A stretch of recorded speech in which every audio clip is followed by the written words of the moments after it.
स्नानं दिने दिने सद्गुरुगीतां वसिष्ठस्मृत्य नरं चैव नरोत्तमं देवीं सरस्वतीं व्यासं ततो जयमुदीरयेत्।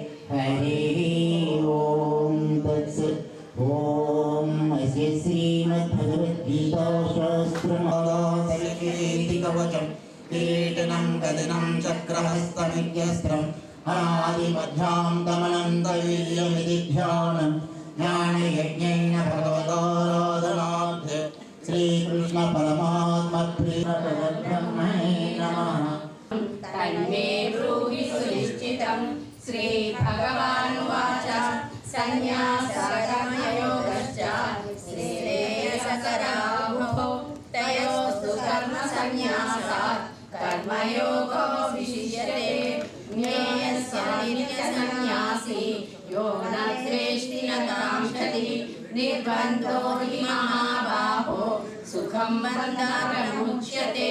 साङ्ख्ययोगो पृथग्बालाः प्रवदन्ति न पण्डिताः एवमभ्यास्यतः सम्यक् उभयोर्यत्रैफलं यत्साङ्ख्यं प्राप्यते स्थानं करोमीति युक्तो मन्येत तत्त्ववित् पश्यन् शृण्वन् स्पृशन् जिघ्रन् अश्नन् गच्छन् स्वपन् स्वसन् प्रलपन् विसृजन् गृह्णन् उन्मिषन् निमिषन्नपि अदाय कर्माणि सङ्गं त्यक्त्वा करोति यः लिप्यते न स पापेन पद्मपत्रमिवाम्बसा कायेन मनसा बुद्ध्या कैवलैरिन्द्रियैरपि योगिनः कर्म कुर्वन्ति सङ्गं त्यक्त्वा शुद्धये मुक्ता कर्मं त्यक्त्वा शान्तिमाप्नोति नैष्ठिकीम् अयुक्तकामकारेण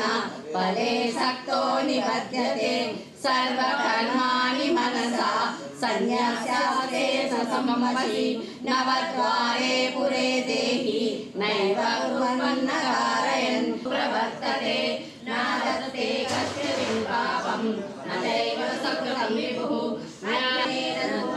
ज्ञानं येषां नाशिलमात्मनः तेषामादित्यवज्ञानं प्रकाशयति तत्त्वानि स्थिताः न प्रवृषे प्रियं प्राप्य नोद्विने चाप्रियं स्थिरबुद्धिसम्मूढाः ब्रह्मणस्थितः बाह्यस्पर्शेषु सक्तात्मा विधेयत्यात्मानि यत्सुखं स ब्रह्मयोगयुक्तात्मा सुखमखिलमश्नुते ये संसर्पदा भोगा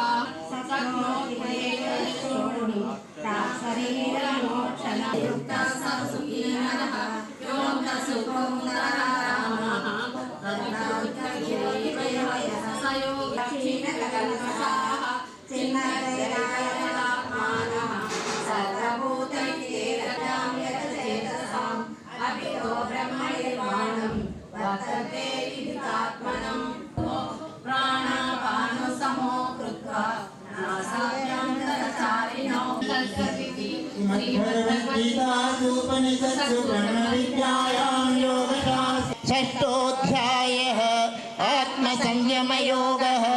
श्रीभगवानुवाच अनाश्रितः कर्मफलं कार्यं न ह्यसन्न्यस्तसङ्कल्पो योगी भवति कश्चन आरुरुक्षोर्मुनेर्योगं कर्मकारणमुच्यते योगारूढस्य तस्यैव शमः कारणमुच्यते यदा हि इन्द्रियार्थेषु न कर्मस्वनुसज्जते आत्मैव शत्रुवत् जितात्मनः प्रशान्तस्य परमात्मा समाहितः शीतोष्णसुखदुःखेषु तथा मानावमानयोः ज्ञानविज्ञानतृप्तात्मा कूटस्थो विजितेन्द्रियः युक्त इत्युच्यतेन मध्यस्थद्वेष्यबन्धुषु साधुष्वविगपापेषु समबुद्धिर्विशिष्यते योगी युञ्जीत सर्वमात्मायच्छ्रितं नातिनीचं चेदार्जुनगुणोत्तरं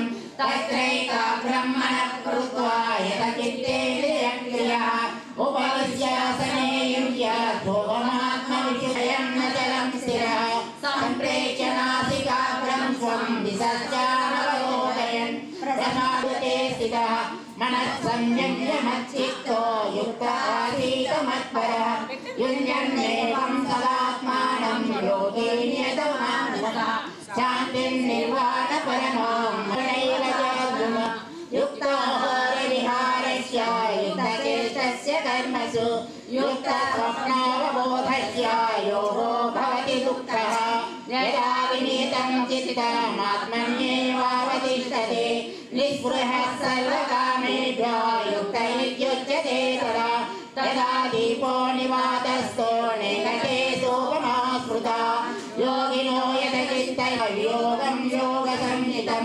सनिश्चयेन योक्तव्यो योगो निर्विण्णचेतसा सङ्कल्पपटवादां त्यक्त्वा तमं तथा शनैः परमे बुद्ध्या कृतिगृहीतया आत्मसंस्थं मनः कृत्वा न किञ्चिदपि चिन्तये यतो निश्चरति मनश्चञ्चलमस्थिरं तदस्मिनं योगिनं सुखमुत्तमम् उपैति सान्तरविषमं ब्रह्मभूतकल्मषः सुखेन मरणसंस्पर्शमत्यन्तं सुखमश्नुते सर्वभूतस्थमात्मानं सर्वभूतान्यरात्मने ईक्षते योगयुक्तात्मा सर्वत्र समदर्शनः यो मां पश्यति सर्वत्र सर्वं च मयि पश्यति तस्याहं न प्रणश्यामि शतमेन प्रणश्यति सर्वभूतस्थितं यो मां भजते तत्त्वमास्थितः सर्वथा वर्तमानोऽपि स योगी मयि वर्तते आत्मौपम्येन सर्वत्र समं पश्यति योऽर्जुन सुखं वा यदि वा दुःखं स योगी परमो मतः अर्जुन उवाच योऽयं योगस्त्वया प्रोक्तः साम्येतिं स्थिरां चञ्चलं हीनकृष्णा प्रमादिबलवदेवायो दुष्करं श्रीभगवानुवाच अचन्तयं या वैराग्येन च गृह्यते असंयताप्तमुपायतः अर्जुन उवाच एति श्रद्धयिं कृष्ण गच्छति गच्छिन्नो भयविभ्रष्टा खिन्नाभ्रमिव नश्यति अप्रतिष्ठो महाबाहो विमूढो ब्रह्मणः तदन्यसंशयस्यास्य चेतामह्युपपद्यते श्रीभगवानुवाच पार्थनैवेह मुद्रा विनाशस्य विद्यते न हि कल्याणमुदीयतामुदे योगभ्रष्टो विजायते अथवा योगिनामेव ये भवति धीमता एतद्धि दुर्लभफलं लोके जन्मयति तत्र तं बुद्धिसंयोगं लभते पौरुषदैहिकम् यततो भूयः सिद्धो गुरुनन्दन पूर्वाभ्यासेन ते मत्पद्यते प्रयत्नायतमानस्तु योगी समेनान्तरात्मनः श्रद्धावान् भजते यो माम् असमे युक्ततमो नरः इति श्रीमद्भगवद्गीतासूपनिषत्सु ब्रह्मविद्यायां योगशास्त्रे श्रीकृष्णार्जुनसंवादे मणिपूराब्धनिलया वदनत्रय संयुत वज्राधिकायुधोपेत डामर्यादिग्रावृत रक्तवर्ण सोलाजायुध संपन्ना पीतवर्णाथ वन्दिन्यादि समन्वित गद्यनासक्तभुजया हाकिनी रूपधारिणी मूलाधारा भुजारूढा पंचवक्त्रादि संस्थिता अंकुशादि प्रहरणा वरदादि निषेवित मुक्तोदना सकलजनिलया शुक्लवर्णा षडानन मज्जा संस्था हंसवती मुख्य शक्ति समन्वित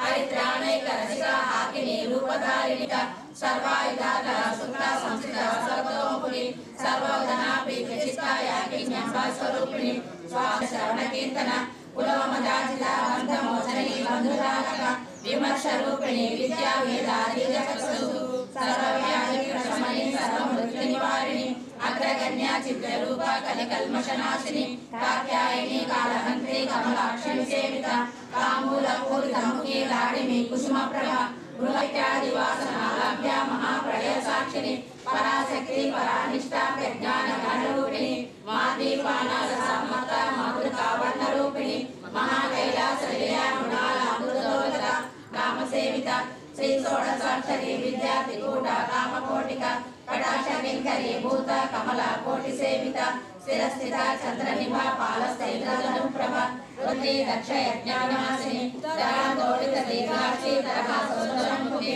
गुरुमूर्ति गुरुजिता कलात्मिका कविता आदिशक्ति रमणीयात्मा परमा पावना कृति अनेक कोटि ब्रह्मांड जननी दिव्य निर्मया सिंदूर तिलकांचित उमा शैलेन्द्रर्भा वरदा वागदीश्वरी ज्ञानगम्या परिक्षेप्य ज्ञान विग्रह सर्व वेदांत संवेद्य सत्यानंद स्वरूपिणी लोपामुद्राचिता लीला कृत ब्रह्मांड मंडल अदृश्य रहित विज्ञात्री वेदवर्जित योगिनी योगदा योग्य योगानंदा युगंधर इच्छा शक्ति ज्ञान शक्ति क्रिया शक्ति स्वरूपिणी सर्वाधार सुप्रतिष्ठा सद्रूपधारिणी अष्टमूर्ति राजयत्री लोकयात्रा विधायिनी ब्रह्मैक स्वरूपिणी बृहती ब्राह्मी ब्रह्मानंदा परिप्रिया भाषा रूपा बृहत्सेना भाव विवर्जित सुखाराध्या शुभकरी शोभना सुलभागति राजराजेश्वरी साम्राज्यदायिनी सत्य संधाना सर्वगा सर्वमोहिनी सरस्वती शास्त्रमयी गुहांबा गुह्यरूपिणी आराध्या माया मधुमती महि गणांबा तुल्यकाला सर्वतंत्रेशी दक्षिणामूर्तिरूपिणी सनकादि समाराध्या शिवच्चारम्भादिवन्दिता भवदा वसुधा वृष्टे पापारण्यवानला लोकमातृशूला उदाधरा भवतारा विप्रता भाग्यादिचन्द्रिका भक्तचित्तकेकी कनाकन रोगपतिराध्या विराट रूपा विरदा विश्वतोमुखी प्रत्यक रूपा पराकाशा प्राणदा प्राणरूपिणी मातांड भैरवाराध्या मंत्रिणी सहस्राज त्रिपुरेशी जयसेना निश्रय गुण्या परापरा सत्यज्ञानसेवनी पुष्टा पुरातना पूज्या पुष्करा पुष्करेक्षणा परंज्योतिं परंधाम परमाणु परात्परा आसहस्रा जगन्नाथस्था गविता गानलोलिवा कल्पना रहिता काष्ठा कांता कांता विग्रह कार्यकारण निर्मुख बंधु करुष्मा प्रज्ञा बाला लीला विनोदिनी सुमंगली सुखकरी सुविकरी ज्ञानमुद्रा ज्ञानगम्या ज्ञानज्ञेय स्वरूपिणी योनि मुद्रा त्रिकंठेशी त्रिगुणासुना श्री चक्रराजया श्रीमत् त्रिपुर सुंदरी श्री शिवाजी श्री ब्रह्मांड पुराणे सरगणे श्री हरिद्वार संगमे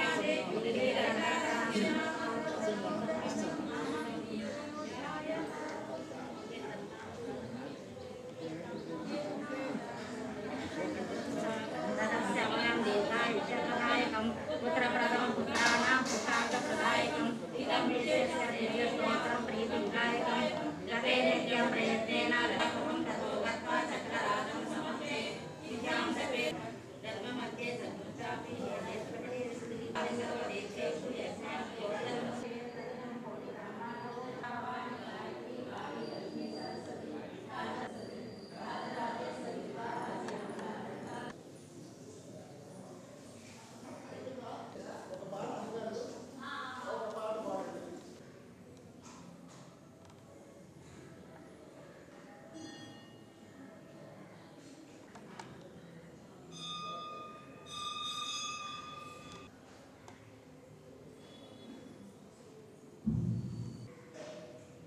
श्री कृष्ण केशव नरसिंह केशव वैकुंठ माधव नरसिंह वीरोला गोपाल श्री कृष्ण केशव वैकुंठ अच्युत नारायण गोविंद बाला गोपाल बाला नरसिंह केशव वैकुंठ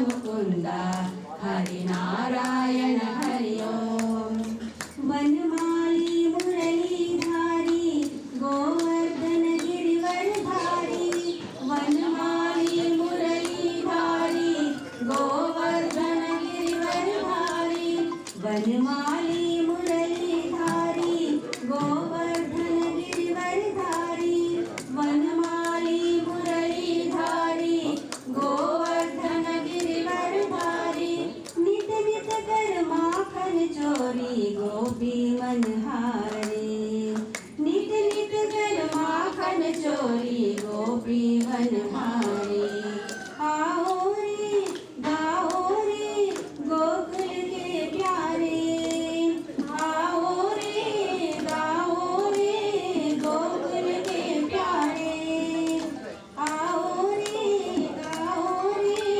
गोकुल के प्यारे अरे आओ रे गाओ रे गोकुल के प्यारे हरि सुंदर नंद मुकुंद हरि हरि ओम हरि केशव हरि गोविंद हरि नारायण हरि ओम हरि केशव हरि गोविंदी कान्हा पीतांबर घट गिरधारी कान्हा पीतांबर धारी हे मोर मुकुट गिरधारी कान्हा पीतांबर धारी मोहन मुरलीधारी गोपियन संग रास रचाए आओ रे मोहन गिरधारी आओ रे नाचो रे रास रचाओ रे हरि सुंदर नंद मुकुंद हरि नारायण हरि ओम हरि केशव हरि सुंदर नंद मुकुंद हरि नारायण हरि ओम हरि सुंदर नंद मुकुंद हरि नारायण हरि ओम हरि तदुपरि कार्यक्रम जीवी कृष्णमूर्ति गाరు జీవి కృష్ణమోహన్ గారు వరల్డ్ టీచర్ ట్రస్ట్ వారి ఉపన్యాసం ప్రారంభమవుతుంది. కృష్ణమోహన్ గారు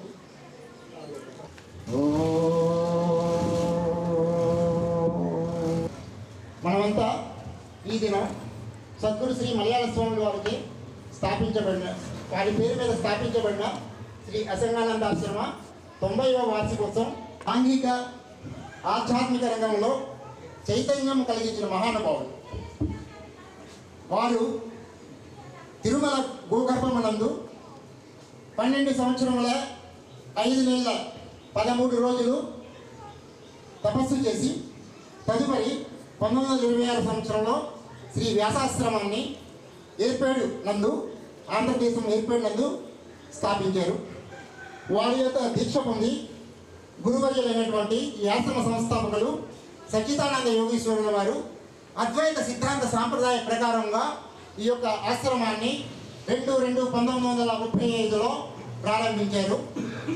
అప్పటి నుంచి 90 సంవత్సరాలు ఈ యొక్క ధర్మ కార్యక్రమాలు ఆయన చెప్పిన రీతిగా ఈ రోజుకి జరుగుతుండగా గురుదేవులు ఇప్పుడు ఇంతటితో ఈ యొక్క ముగిస్తున్నాను.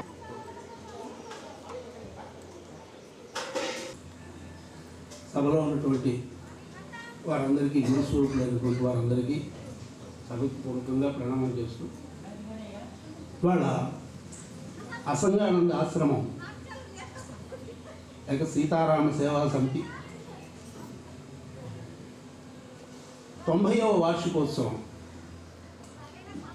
ఓ కార్యక్రమాన్ని 90 సంవత్సరాలుగా నిర్వర్తించడం అంటే ఓ ప్రణాళికని 90 సంవత్సరాలు నిర్వర్తించడం అంటే సామాన్యమైన విషయం కాదు. మరొక 10 సంవత్సరాల్లో అటువంటి ఈ ఆశ్రమానికి గురువుగారే వెలుగను.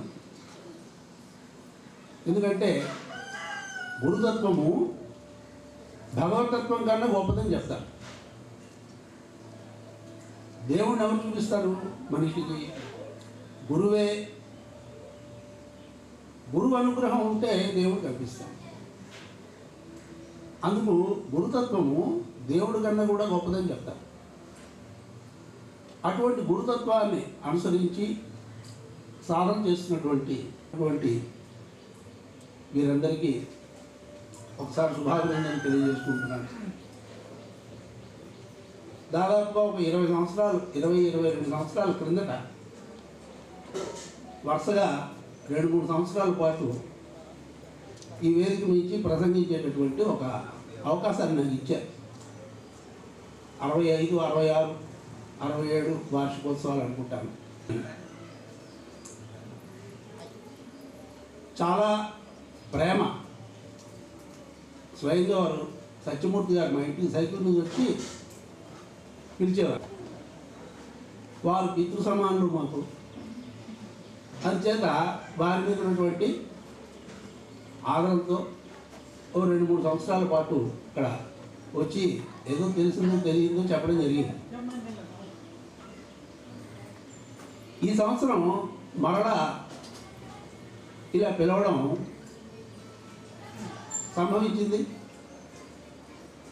భారతీయ సంప్రదాయం అనేటటువంటి అంశం మీద ఇవాళ చెప్పుకుందాం కొంతవరకు అని ఓ ప్రయత్నం చేస్తున్నాను. ఎందుకంటే దాదాపుగా దూరం అయిపోయారు. ఏమిటి అసలు భారతీయ సంప్రదాయం అంటే ఓ బొట్టు పెట్టుకోవడం, ఓ గుడికి వెళ్ళి రావడం, ఓ కొబ్బరికాయ కొట్టడం, పూలను కొనుక్కోవడం, ఇవేనా భారతీయ సంప్రదాయం అంటే? అది కాదు. అవన్నీ కాకుండా అవన్నీ బయటికి కనిపించేటటువంటి కొన్ని సూచనలు మాత్రమే, గుర్తులు మాత్రమే. కానీ భారతీయత అనేటటువంటిది నరనరాల్లోనూ జీర్ణించుకుని ఉండాలి. ఏమిటి భారతీయత? మన ప్రతి అడుగులోనూ ఈ భారతీయత ప్రస్ఫుటంగా కనిపించాలి. ఎవరికి కనిపించాలి? మనకే. మనకి కనిపించకుండా అవతల వాళ్ళకి చూపిద్దాం అనుకోవడం డంబాచారం. అది నిలబడదు. మనకి కనిపించాలి, మనం చేసేది మనకు కనిపించాలి, మనం మాట్లాడేది మనకు వినిపించాలి, మనం తిన్నగా ఉన్నామని అనిపించాలి. కనిపించడం, వినిపించడం, అనిపించడం ఇవన్నీ జరిగితేనే మనం సవ్యంగా వెళ్తున్నట్టు. ఈ త్రైతత్వం ఏదైతే ఉందో, ఈ మూడుట్లోనూ ఏదైనా మనం మిస్ అవుతున్నామంటే మనం సరిగ్గా వెళ్తున్నట్టు కాదు. అలా మనకి పెద్దవాళ్ళు ఇచ్చినటువంటి మార్గము భారతీయ సంప్రదాయం ఏమిటో కొన్ని సూచనలు మాత్రం సమయాన్ని గౌరవిస్తూ మనకి ఇచ్చిన సమయం లోపల ఎన్ని చెప్పుకోగలిగితే అన్నీ. ప్రాతకాలంలోనే నిద్ర లేచుట. ప్రాతకాలం అంటే ఏంటి? సూర్యుడు ఉదయించేయడానికి పూర్వమే మనం నిద్ర లేవాలి. ఎప్పుడో ఎక్సెప్షనల్ కేసెస్ ఉంటాయి. ఒంట్లో బాగుండకపోవడమో, ఎక్కడికో రాత్రి ఏదో పని మీదో, ఏదో వివాహానికో, ఎక్కడికో కార్యక్రమానికి వెళ్ళొచ్చి ఆలస్యంగా నిద్రపోతే ఉదయం కొంచెం ఆలస్యంగా నిద్ర లేవడం అనేది ఎప్పుడైనా జరగచ్చు. కానీ ఎప్పుడూ జరగదు. ఎప్పుడు జరుగుతుందంటే మనం దారిలో లేనట్టు. ప్రాతకాలం అనేది నిద్ర లేచుట, అది అన్నిటికన్నా ముఖ్యం. మనం ముందు నిద్ర లేచి మన పిల్లలు నిద్ర లేపాలి. ఉదయాన్నే నిద్ర లేవనటువంటి వాడు చాలా కోల్పోతాడు. ఎందుకంటే సూర్యోదయ స్నానాధికములు పూర్తిగా ఉంచుట, సూర్యోదయానికి ముందరే స్నానం అది పూర్తి చేసుకోవాలి. ప్రతిదినము ఉదయము స్నానానంతరము ఉదికిన వస్త్రములు ధరించుట. అంటే ఏవో అలా మేర్పు పెట్టుకుని అవే మళ్ళీ వేసేసుకుంటూ ఉండకూడదు. రోజు ఉతికిన వస్త్రాలు వేసుకోవడం. కొత్త వస్త్రాలు అనేటటువంటి నియమం ఏం లేదు. చిరిగినా పర్వాలేదు, ఉతికినవి ఉంటాయి. చందనము లేక కుంకుమ ధారణము పురుషులు కూడా నిర్వర్తించుట.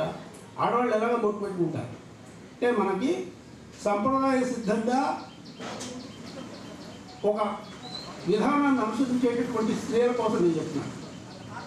అంటే ఇక్కడ ఉన్నవాళ్ళు మనందరం ఆ సంప్రదాయానికి చెందిన వాళ్ళని కనుక వేరుగా మనం చెప్పుకోవట్లేదు. ఆడవాళ్ళకి ఇదంతా న్యాచురల్, వాళ్ళు పెట్టుకుంటారు బొట్టు. మగవాళ్ళు కూడా బొట్టు పెట్టుకోవాలి. నేను కాలేజీలో చదువుకునేటప్పుడు కాలేజీకి బొట్టు పెట్టుకుని వెళ్తానా అని అనుకున్నాను. అంటే ఇప్పటికి 30 ఏళ్ళకి పైబట్ట, 35 ఏళ్ళు పైమాట. మా క్లాస్మేట్ వాడు పంజాబీ వాడు ఉండేవాడు. వాడు చుట్టూ వచ్చేవాడు. వాడిని చూసినప్పుడు నాకు అనిపించింది, వాడికి లేని అబ్జెక్షన్ నాకు ఎందుకు ఉండాలి? వాడి పద్ధతిని, వాడి సంప్రదాయాన్ని ఏ రకంగా గౌరవిస్తున్నాడో మనం ఎందుకు గౌరవించాం ఆ రకంగా అని ఎప్పుడైతే స్పృహ లోపల నుంచి కలిగిందో నేను బొట్టు పెట్టుకోవడం మొదలుపెట్టాను. అప్పటి నుంచి ఇప్పటి వరకు ఎవరికి మానదు. ఎప్పుడన్నా బొట్టు పెట్టుకోకపోతే నన్ను మిగిలిన వాళ్ళు పోల్చుకోలేరు, నన్ను నేను కూడా పోల్చుకోలేను. అతను ఒకవేళ చూసుకుంటే ఎటో ఎంతగా అనిపిస్తుంది. ఎందుకంటే అది అలవాటు అయిపోయాడు. వాళ్ళు భస్మధారణము మరీ ఇదిగా అంటే అవతల వాళ్ళకి భయం కల్పించేటట్టుగా పెట్టుకోకలేదు, కానీ భస్మం పెట్టుకోవచ్చు, అంటే విభూది అంటామా, లేక కుంకుమ పెట్టుకోవచ్చు, తిలకం పెట్టుకోవచ్చు. ఏదైనా కూడా మనకి ఈ చిత్బిందువు అంటారు. ఈ రెండు కనుబొమ్మలకి మధ్యలో కొంచెం మేరకు ఉండేటటువంటి దాన్ని చిత్బిందువు అంటారు. ఇక్కడ న్యాయశాస్త్రనామ స్తోత్రం చదివారు. అందులో ఆజ్ఞాచక్రాంతరాళస్థ రుద్రగ్రంథి విభేదిని అని అమ్మవారికి స్తోత్రం. ఆ ఆజ్ఞాచక్రం ఇక్కడ ఉంటుంది. ఈ ఆజ్ఞాచక్రాన్ని అధిష్టాన దేవతలు అంటే గురువు గారు. మనకు లోపల నుంచి ఇది చెయ్యి, ఇది చెయ్యొద్దని చెప్పేటటువంటి తత్వం ఏదైతే ఉందో అదే గురుతత్వం. అది ఇక్కడ ఉంది. ఇక్కడి నుంచి మనకు ఆజ్ఞలన్నీ వస్తాయి. ఇక్కడి నుంచి మన బ్రెయిన్కి వెళ్తాయి. ఇక్కడి నుంచి మన బ్రెయిన్కి వెళ్ళిన తర్వాత బ్రెయిన్ నుంచి హార్ట్కి ఇంకా మిగిలినటువంటి పద్ధతి అంతా అది మనకి ఫిజియాలజీలో ఎలా చెప్తారో అలా వెళ్తుంది. ఇక్కడి నుంచి అన్నీ వెళ్తాయి. మనం అనుకుంటాం మనకి వచ్చేటటువంటి సంకేతాలన్నీ కూడా బ్రెయిన్ నుంచి వస్తాయి. బ్రెయిన్ కూడా ఇక్కడి నుంచి వెళ్తాయి. అందుకే ఎవరైనా అంటే ఇప్పుడు కాదు, పూర్వకాలంలో ఏం చేసేవారంటే పెద్దవాళ్ళు, నిజమైనటువంటి పెద్దవాళ్ళు, వయసులో పెద్దవాళ్ళు కాదు, జ్ఞానంలో అనుభవంలో పెద్దలైనటువంటి వారు, ఋషులు లాంటి వాళ్ళు, వాళ్ళందరూ ఏం చేసేవారంటే ఎవరైనా తెలివి తప్పినా, ఎవరైనా ఉన్మత్తంగా ప్రవర్తించినా ఇక్కడ అదిమి పెట్టి వాళ్ళకి స్వస్థత చేకూర్చారు. బొటన వేలుతో నేను చూశాను, కేసులు నేను చూశాను, మా గురువుగారు చేయడం చూశాను. ఇక్కడ బొటన వేలుతో ఇలా అదిమి పెట్టి కొంతసేపు ఉంచి వాళ్ళకి స్వస్థత చేకూర్చినటువంటి ఉదంతాలు నేను నా కళ్ళతో చూశాను. అంటే ఇక్కడి నుంచి ఇక్కడ ఉండేటటువంటి అసమానతల వల్ల మనలో వాలటైల్గా ఉంటుంది, అంటే అంతా అటదిడ్డంగా ఉంటుంది. ఆ అటదిడ్డంగా ఉండేటటువంటి వ్యవహారాన్ని సరిదిద్దాలంటే ఇది ప్రధానం. అంటే దీని ప్రాధాన్యత మనం గుర్తించడం కోసం అని చెప్పి దీన్ని ఒక బొట్టు పెట్టి దాన్ని రోజు స్టిమ్యులేట్ చేస్తాం, యాక్టివేట్ చేస్తాం. అందుకు బొట్టు పెట్టుకోమన్నాడు. అంతేగాని బొట్టు ఎందుకు పెట్టుకున్నామో తెలియకపోతే అవతల వాడు అడుగుతాడు, ఎందుకు బొట్టు పెట్టుకోవాలని అడుగుతాడు. కొంతమంది పెట్టుకోవాలి, పెట్టుకోని వాడు మనం అడుగుతాడు, ఎందుకు బొట్టు పెట్టుకోవాలంటాడు. మనం చెప్పగలగాలి. ఏదైనా మనం అవతల వాడికి చెప్పగలిగేటట్టుగా చెబితేనే వాడు అనుసరిస్తాడు. దబాయించకూడదు, వాళ్ళకి హత్తుకునేటట్టు చెప్పాలి. నేరుగా వాడి హృదయాంతరాలలోకి వెళ్ళిపోయేటట్టుగా మనం చెప్పగలిగితే, మనం ఒకసారి చెప్తేనే వాడు వింటాడు, విని తప్పకుండా అనుసరిస్తాడు. అంచేత మనకి బొట్టు పెట్టుకోవడం అనేది అంత ఉంటారు. అలాగే బొట్టు ఎలాంటిది పెట్టుకోవాలి, ఏది పెడితే అది బొట్టు పెట్టుకుంటున్నారు వాళ్ళని. ఎర్రటి రంగులో ఉండేటటువంటి బొట్టునే మనకు సూచించారు, లేదా భస్మం. భస్మానికి రంగు ఉండదు, తెల్లగా కనిపిస్తుంది, కానీ దాని రంగు ఉండదు. ఎందుకంటే పొడిగా పెట్టుకుంటే తెల్లగా ఉంటుంది, కొంచెం తడి పెట్టుకుంటే ఎలా ఉంటుంది, వేరే రంగులో కనిపిస్తుంది కదా. అంటే దానికి రంగు ఉందా? రంగు లేనటువంటిది భస్మం. ఆ భస్మాన్ని పెట్టుకోమంటారు. హోమం చేసినటువంటి భస్మాన్ని కానీ, లేక మనకు పెద్దవాళ్ళు ఎవరైనా బజార్లో అమ్మేది కూడా మనం పెట్టుకుంటూ ఉంటాం. దాంట్లో ఏదో కలుపుతా అంటారు, దాంతో మనకు సంబంధం లేదు, మనం పెట్టుకోవడం. భస్మం కానీ, లేక ఎర్రటి కుంకుమ కానీ, లేక తిలకం కానీ, చందనం కానీ, ఇది ఏదైనా కూడా బొట్టు పెట్టుకోవడం అనేది ప్రధానం. ఈ బొట్టు ఎందుకు పెట్టుకోవాలి ఇప్పుడు మనం చెప్తున్నాం. సూర్యోదయ సమయమునకు దైవ ప్రార్థనకు ఉపక్రమించుట. మనకి సంధ్యావందనము అనేటటువంటి ఒక పద్ధతి ఉంది. ఈ సంధ్యావందనం అంటే ఏంటి? సంధ్యకి వందనం. సంధ్య అంటే ఉదయ సంధ్య, సాయం సంధ్య, మాధ్యాహ్న సంధ్య అని 3 సంధ్యలు ఉన్నాయి. అర్ధరాత్రి కూడా ఉంది సంధ్య. ఈ 3 చేస్తే మనకి తెల్లారితే అప్పుడు అర్ధరాత్రి కోసం ఆలోచిద్దాం తర్వాత. ఈ 3 కూడా చేయలేము మనం, 2 చేయాలి కనీసం. 2 కూడా చేయలేని వాళ్ళు కనీసం 1 చేయాలి. అంటే రాత్రి నుంచి ఉదయానికి వేళ మారుతున్నటువంటి ఆ కాలం ఏదైతే ఉందో దాన్ని సంధ్యాకాలం అన్నారు. అది ఉదయ సంధ్య. అలాగే మళ్ళా ఉదయం నుంచి అంటే పగల నుంచి రాత్రిలోకి మారుతున్నటువంటి వేళ ఏదైతే ఉందో దాన్ని సాయం సంధ్య. ఈ ఉదయ సంధ్యలోనూ సాయం సంధ్యలోనూ తప్పనిసరిగా ఆరాధన చేసుకోవడం అనేటటువంటిది మనకి పెద్దవాళ్ళు ఇచ్చిన నియమం, ఋషులు ఇచ్చిన నియమం, గురువులు ఇచ్చిన నియమం. ఋషి సంప్రదాయాన్ని అనుసరించే పెద్దవాళ్ళందరూ కూడా, ఈ గురువు గారులందరూ కూడా ఋషి సంప్రదాయానికి చెందిన వాళ్ళే. వాళ్ళందరూ అదే విషయాన్ని మరలా చెప్పుకుంటూ అలా తరతరాలుగా మనకి ఆ విద్యని అందిస్తూ వస్తున్నారు. అందుకే ఇది ఎప్పుడు నాశనం అయిపోదు. ఎవడో ఏదో అనుకుంటాడు దీన్ని నాశనం చేసేస్తా అంటాడు, వాడు నాశనం అయిపోతాడు. కానీ ఇదేమో ఎందుచేతంటే ఇది తరతరాలుగా అందించబడుతూ వస్తుంది. ఎక్కడో పుస్తకాల్లో రాసి పెట్టేసి దగ్గర ఉంటేలేదు, అలాంటిది కాదు. పుస్తకాల్లో రాసిపెట్టి ఉంచేస్తే దాని పుస్తకాన్ని చింపేయచ్చు, కాల్ చేయొచ్చు, ఏదైనా చేస్తే అది పోతుంది. వాళ్ళు ఇచ్చింది పుస్తకాలు కాదు, మన మస్తకాల్లోకి ఎక్కించారు. మస్తకాల్లోకి ఎక్కించినది వీడి మస్తకంలోకి ఇంకోటి మస్తకంలో వెళ్ళిపోతుంది. దాని నాశనం లేదు. అందుచేత దీనిని సరిగ్గా సద్వినియోగం చేసుకోవడం, సంధ్యాకాలాన్ని సద్వినియోగం చేసుకున్నటువంటి వాడికి గొప్పగా వాడికి పురోగతి ఉంటుంది. ఉదయం సంధ్యలో అంటే అందుకే మా గురువు గారు మాస్టర్ సివి గారు ఏం చెప్పారంటే ఉదయం 6 గంటలకి సాయంత్రం 6 గంటలకి ఒక యావరేజ్గా ఓ రోజు సూర్యోదయం 5:30 అవుతుందండి, ఓ రోజు సూర్యోదయం 5:15 అవుతుంది. ఇంకా వేసవికాలంలోకి వస్తే మనం జూన్ 22 తర్వాత మనకి ఎలా ఉంటుంది? 5 గంటలకే సూర్యోదయం. ఇంకొంచెం ముందు వెళ్తే 4:45కే పొడవచ్చేస్తుంది, ఎండ పొడవచ్చేస్తుంది. అంటే రాత్రి చీకటి వీడిపోదు. ఇవన్నింటికి ఒక యావరేజ్గా ఒక టైం పట్టుకున్నామంటే, ఒక సగటున ఒక టైం పెట్టుకుంటే 6 గంటలు ఎటువంటి ఇబ్బంది లేనటువంటి సమయం అన్నమాట. ఉదయం 6 గంటలకి సాయంత్రం 6 గంటలకి అనేటటువంటి ఒక నియమాన్ని మనకి పెద్దవాళ్ళు ఇచ్చారు. మాస్టర్ సివి గారు ఏం చెప్పారంటే ఉదయం 6 గంటలకి సాయంత్రం 6 గంటలకి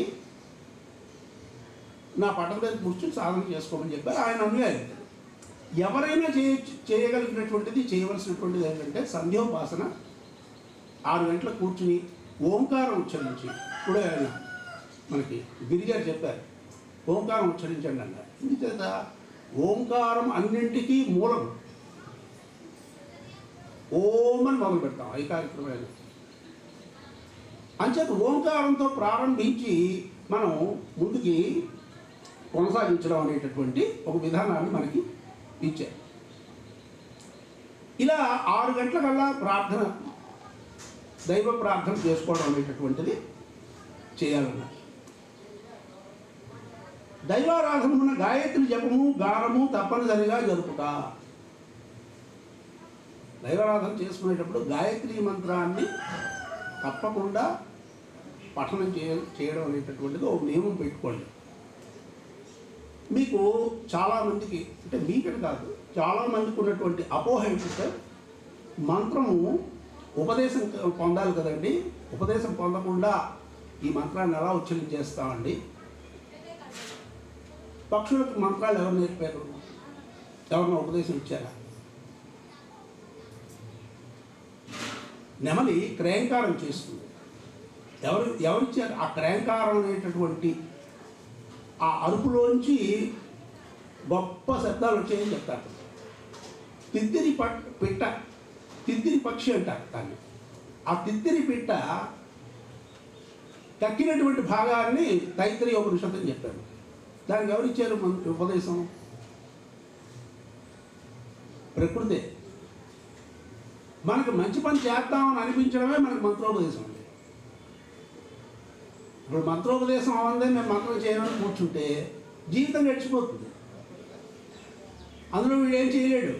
కింద పడుతూ ఉంటాడు, లేస్తూ ఉంటాడు, రోజు ఆఫీస్కి వెళ్తూ ఉంటాడు, సంసారంలో పట్టి కొట్టుకుంటూ ఉంటాడు, ఏడుస్తూ ఉంటాడు, నవ్వుతూ ఉంటాడు. దీంట్లో సరిపోతుంది. ఎప్పుడు చేస్తాడు మరి? ఇదంతా తేలేదు ఎప్పటికీ. నీ లోపల నుంచి నీకు వచ్చినటువంటి ఉద్బోధం ఏదైతే ఉందో అదే నీకు మంత్రోపదేశం, అదే గురువు. దాన్ని యాక్టివేట్ చేయడం కోసమే, చైతన్యవంతం చేయడం కోసమే బొట్టు పెట్టుకోవడం రోజు చెప్పుకున్నాను. నీ లోపల నుంచి నీకు మంచి పని చేయాలి, గాయత్రి గానం చేయాలని అనిపించింది, రోజు కూర్చుని ప్రార్థన చేసుకో, గాయత్రి మంత్రం చేసుకో. గాయత్రి మంత్రం చేసుకుంటే మనకి ఎన్నో రకాలైనటువంటి ప్రయోజనాలు ఉన్నాయి. లాభాలు కాదు, ప్రయోజనాలు. ఏంటంటే దృశ్యాదృశ్యంగా మనకి తెలిసి తెలియకుండా, కనిపించకుండా ఉండేటటువంటి ఎన్నో విషయాలు మనకి సకాలంలో గుర్తుకొస్తాయి. ఎవడో ఏదో సమస్యతో మన దగ్గరకు రావచ్చు, వస్తే వాడికి అప్రయత్నంగా వాడికి పనికొచ్చే సలహా మనం ఇవ్వగలుగుతాం. ఇది గాయత్రి మంత్రం గానం నిరంతరంగా చేస్తే జరిగేటటువంటి అడ్వాంటేజ్, ప్రయోజనం. ఇలాంటివి ఎన్నో ఉన్నాయి. ఎందుకంటే గాయత్రి మంత్రంలో మనం ధియో యోన ప్రచోదయాత్ అని మనం చెబుతున్నాం. ఆఖరి నా బుద్ధిని ప్రచోదనం చేయి తల్లి అని చెప్పి మనం అడుగుతున్నాం. అలా అడగడం వల్ల గాయత్రి మాత మనకి రోజు అలా అడగడం వల్ల తప్పకుండా మనకి తథాస్తు అని మనకి ఇస్తుంది. అందుకు 2 పూట్ల గాయత్రి చేయడం అనేటటువంటిది ఒక సంప్రదాయంగా పెట్టుకోండి, చెయ్యండి. నా గాయత్రి పరం మంత్రం నా మాతు పరదైవతం అని చెప్తారు. గాయత్రిని మించిన మంత్రం లేదు, తల్లిని మించిన దైవం లేదు కదా. తల్లిని తండ్రిని గౌరవించినటువంటి వాడు ఎన్ని గుళ్ళకైనా ఉంటాయి, ఏమి ప్రయోజనం ఉంటాయి. తల్లిదండ్రులు మొట్టమొదటి భగవత్ స్వరూపాలు మనకి. అందరూ చెప్పినది అదే, ఉపనిషత్తు భాగ్యం అదే. మాతృదేవో భవ, పితృదేవో భవ, ఆచార్య దేవో భవ అని కదా మనకి ఉపనిషత్తులు చెప్తారు. అంచేత తల్లికి ఎంతటి ఉత్కృష్టమైనటువంటి స్థానాన్ని ఇచ్చారో మన సంప్రదాయంలో, గాయత్రి మంత్రానికి కూడా మన మంత్రరాజం అంటారు, అంతటి ఉత్కృష్టమైనటువంటి స్థానాన్ని కలగజేశారు మన సంప్రదాయం. అందుకని గాయత్రి మంత్రాన్ని తప్పనిసరిగా అనుష్ఠానం చేయడం. దినములకు 2 శ్లోకములు చెప్పున భగవద్గీత యందలి శ్లోకములను పఠించి అర్థమును అవగాహన చేసుకుంటా. భగవద్గీత ఏంటి? మనకి ఓ పుస్తకం, జీవితం. భగవద్గీత ఒక జీవితానికి సంబంధించినటువంటి దిశానిర్దేశం చేసేటటువంటి మార్గం, విధానం. పుస్తకం కాదు. పుస్తకం అనుకోకండి, అది జీవితం అనుకోండి. ఏ సమస్య కలిగినా ర్యాండమ్గా మీరు ఇలా ఓపెన్ చేయండి.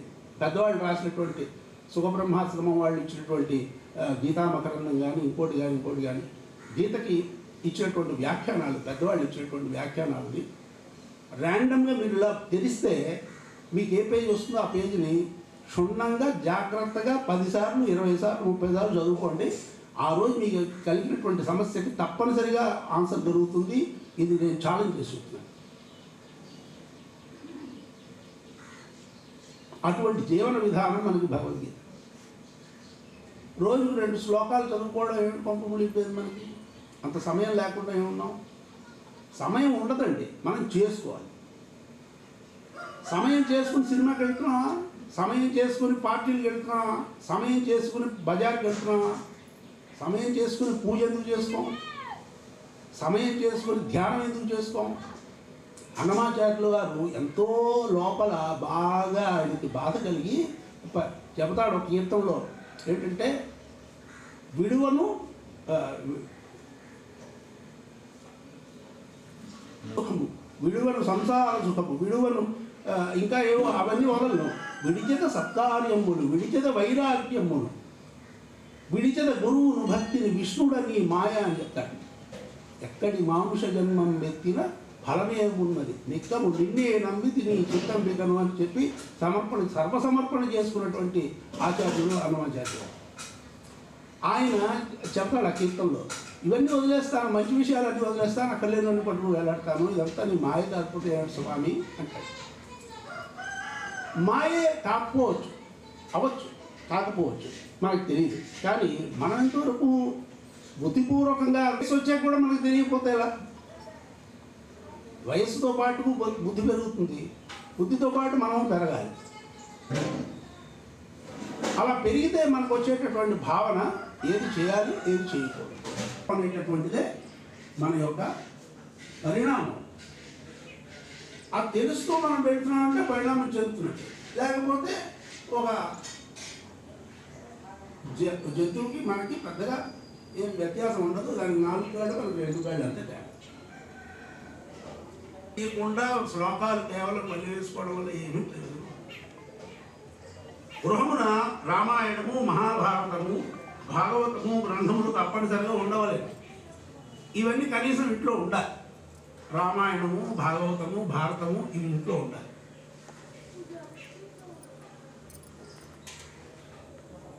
ఇంట్లో ముందు గ్రంథాలు ఉంచుకుంటే ఎప్పటికైనా మనకి చదవాలని బుద్ధి పుడుతుందేమో. 18 పర్వాలు భారతం ఇంట్లో ఉంటే అరిష్టంట అని ఎవడో చెప్పాడు ఓ పెద్ద ఆయనకి. అదేంటంటే 18 పర్వాలు ఎందుకు రాశాడు అయితే పెద్ద ఆయన? వ్యాస మహర్షి ఎందుకు రాశాడు, తిక్కరాది మహాకవులు ఎందుకు దాన్ని తెలుగులో రాశారు? అలా ఆ మాత్రం ఇంగిత జ్ఞానం మనకు ఉండాలి.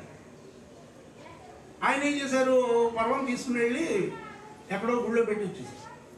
వాళ్ళు వచ్చిన వాడు తిన్నగా ఉన్నాడంటే గురువుగారికి చెప్పాడు. గురువుగారు ఇలా అన్నారంటే అందుకని నేను ఈ పర్వం తీసుకెళ్ళి ముందు రైతు పట్టరా గురువుగారు. అలా ఏం ఉండదు.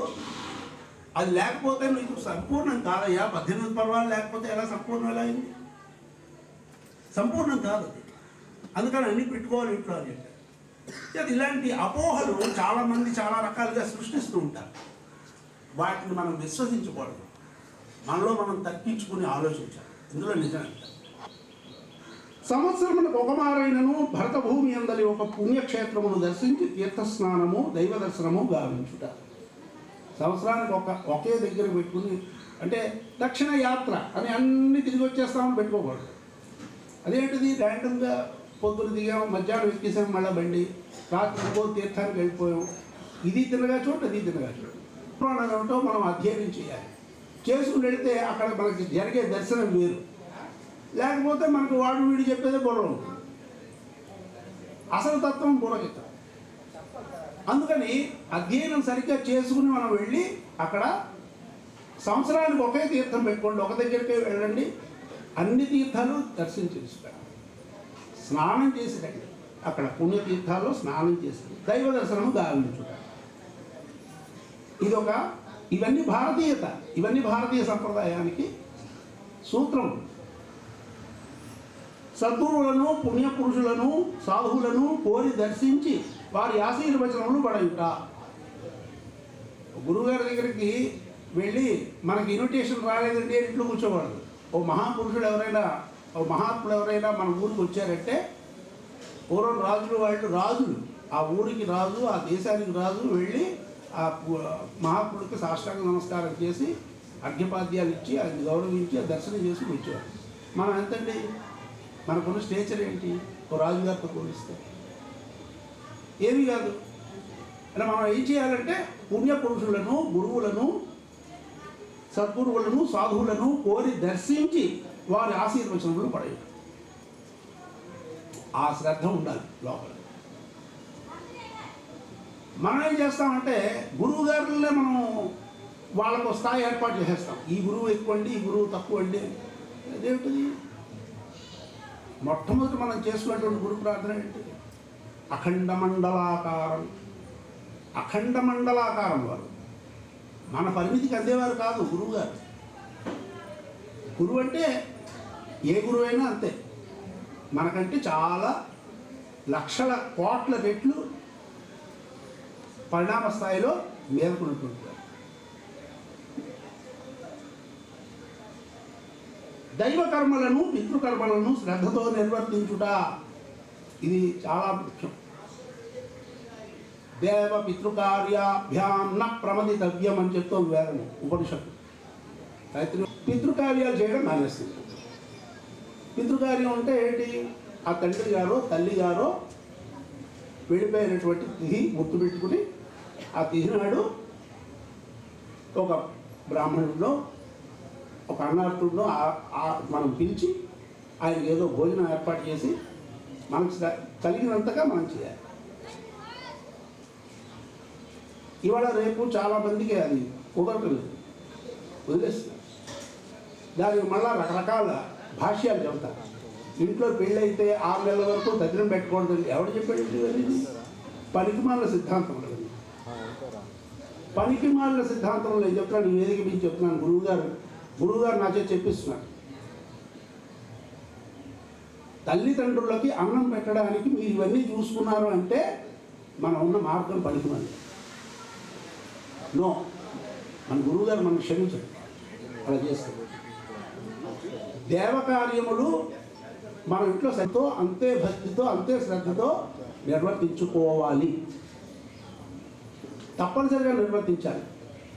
దైవ కర్మలను పితృకర్మలను శ్రద్ధతో నిర్వర్తించుట. మన సత్కర్మాచరణము ధర్మానుష్ఠాన బుద్ధి ముందు 3 తరముల వారిని, తరువాత 3 తరముల వారిని ఉద్ధరించగలమని ఎరిగి బాధ్యతతో జీవితమును గడుపుట. మనం చేసే పని ఎవరి కోసం తెలిసినా మన కోసం ఎలాగో. మన ముందు 3 తరాల వాళ్ళని, మన తర్వాత 3 తరాల వాళ్ళని ఉద్ధరిస్తుంది మనం చేసే మంచి పని. తద్దినం పెట్టేటప్పుడు, ఆర్థికం పెట్టేటప్పుడు 3 తరాల వాళ్ళని స్మరిస్తారు.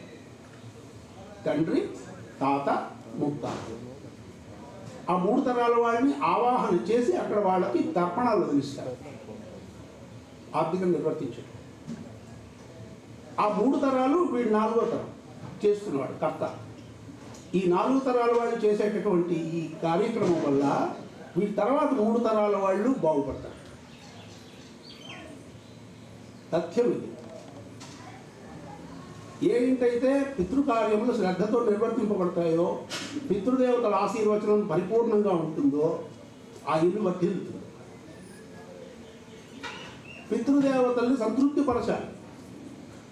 అందుకని ఆ తిథి నాడు మనం పెట్టడం, కార్యక్రమం నిర్వర్తించుకోవడం అనేటటువంటిది మాత్రమే కాకుండా, మనకి తిథి నాడు తిథి ఎవరికో తెలియలేదు, తిథి తెలియని వాళ్ళు చాలామంది ఉంటారు. అందుకని మనకేం చెప్పారో తెలిసిన, భాద్రపద మాసంలో మహాలయ అమావాస్యకి ముందర, అంటే గణేష చతుర్థి అయిన తర్వాత పౌర్ణమి వస్తుంది. పౌర్ణమి అయిపోయిన తర్వాత రోజు నుంచి, పాడ్యం నుంచి, భాద్రపద బహుళ పాడ్యమి ప్రారంభం నుంచి అమావాస్య వరకు, అంటే 15 రోజులు, దాన్ని పితృపక్షము అంటారు, మహాలయ పక్షము అంటారు. ఈ పితృపక్షంలో 15 రోజులు తండ్రిని, తాతగారిని, ముత్తాతగారిని తలుచుకుని తర్పణాలు వదిలేయండి చాలు. ఒక సాధువునో, ఒక అన్నార్థుడినో పిలిచి, ఒక బ్రాహ్మణుడినో పిలిచి భోజనం పెట్టండి. ఆ మాత్రం చేయొచ్చు మనం. ఆ మాత్రం చేస్తే కూడా మనకి ఎన్ని దోషములు పోయి పితృదేవతల అనుగ్రహం మనకు సిద్ధిస్తుంది. అంటే కొంతమంది ఎవరైనా అనుకోవచ్చు, దేవుడు వీడిని ఏం చెప్పమని చెప్పావు, వీడు పితృకర్మల కోసం మాట్లాడుతున్నాడు ఏంటి? భారతీయమైన సంప్రదాయంలో 2 ఒకటే. దైవారాధనము, పితృ ఆరాధనము 2 కూడా సమానమైనటువంటి ప్రాముఖ్యత కలిగి ఉన్నటువంటి అంశములు. అలాగే కొంతమందికి ఇంకా కొన్ని అపోహలు ఏంటంటే, ఏ రోజు పితృకార్యం పెట్టినా ఆ రోజు ఇంట్లో పూజ చేయక్కర్లేదండి కాదు, చేయలేవు కనుక నానేమన్నారు. చేయక్కర్లేదండి అని వీడు దానికి ఒక కొత్త భాష్యం ఇస్తాడు, ఎగ్గొట్టాడు. ఎగ్గొట్టకూడదు లేదు, ఏది ఎగ్గొట్టకూడదు. అది చేస్తూ ఇది చేయాలి. నన్ను గురువు గారు అడిగారు, మా ఇంటికి కార్యక్రమం చేయించడానికి వచ్చేవాడు, మీరు ఇవాళ పూజ కూడా చేశారా అంటే, ఇవాళ భోజనం చేస్తాను కదండి, పూజ కూడా చేశాను. ఇవాళ భోజనం చేస్తానే, మరి 4 రకాలు ఎక్కువ పెట్టుకుని భోజనం చేస్తాను, మరి పూజ కూడా చేయొద్దా? అది ఎందుకు మానేయాలి మనం? ఏది మానకూడదు, మానేయడానికి ముందు మనం సిద్ధంగా ఉంటాం. ఏదైనా వచ్చిందంటే ముందు ఏదో ఒకటి మానేయడానికి సిద్ధంగా. అలా ఆ రకమైనటువంటి టెండెన్సీ నుంచి బయటపడాలి. ఏది ఎప్పుడు మానకూడదు, మానకుండా నిర్వర్తించడంలో మనకి పురోగతి. మానేస్తున్నాం అంటే ఎక్కడి వాళ్ళం అక్కడే ఉంటాం, వెనక్కి వెళ్ళిపోతూ ఉంటాం. ఎందుకంటే మనం వెనక వాళ్ళందరూ ముందుకు వెళ్ళిపోతూ ఉంటారు కనుక మనం వెనక్కి వెళ్తున్నట్టు లెక్క.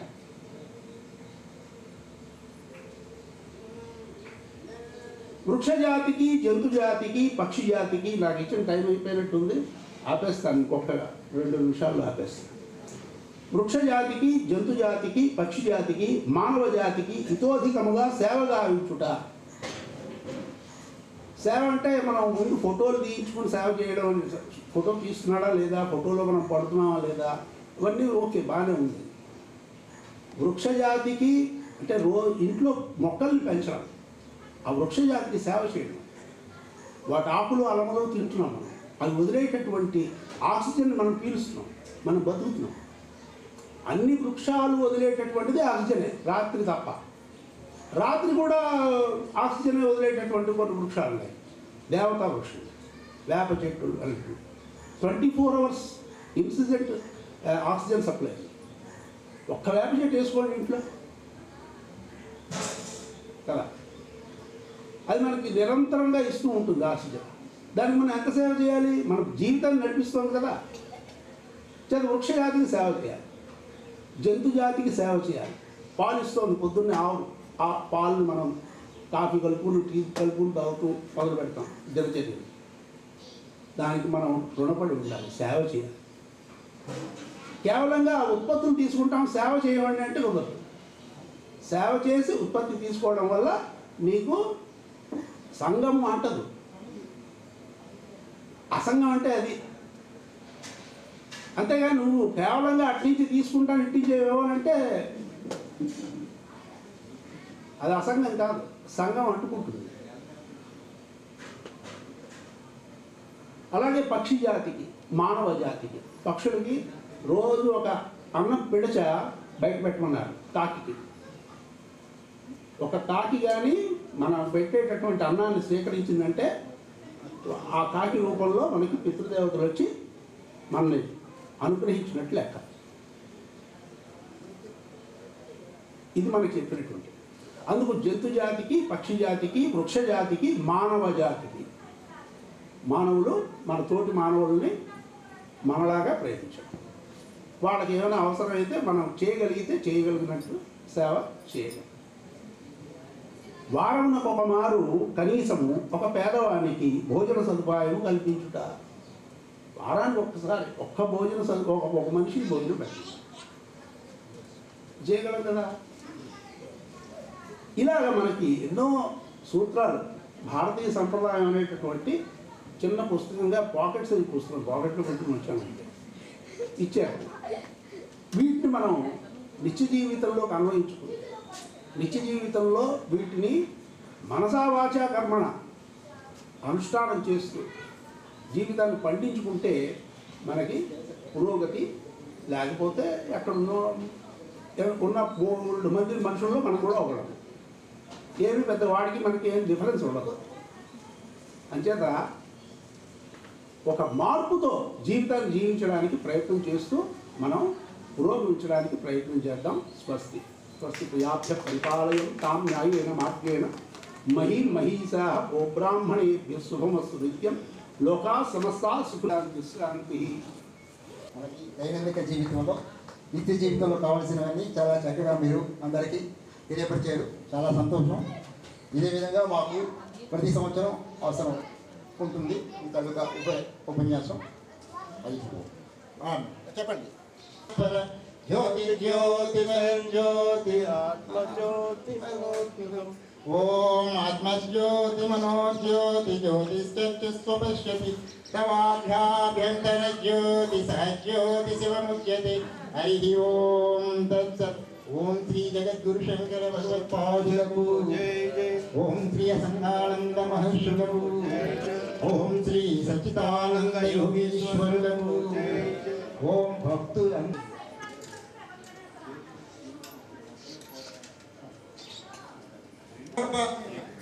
तीर्थमलो ये साल भी भुवनेश्वर से आए हैं।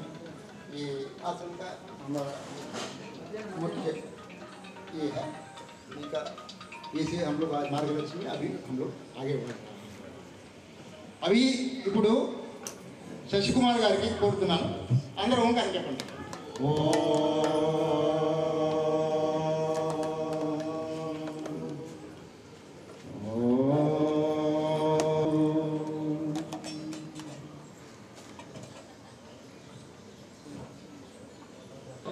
హార్మోనియంలో ఉన్నారు అక్కడ చెప్పు।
दूर हुआ निहारा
यत्र नास्ति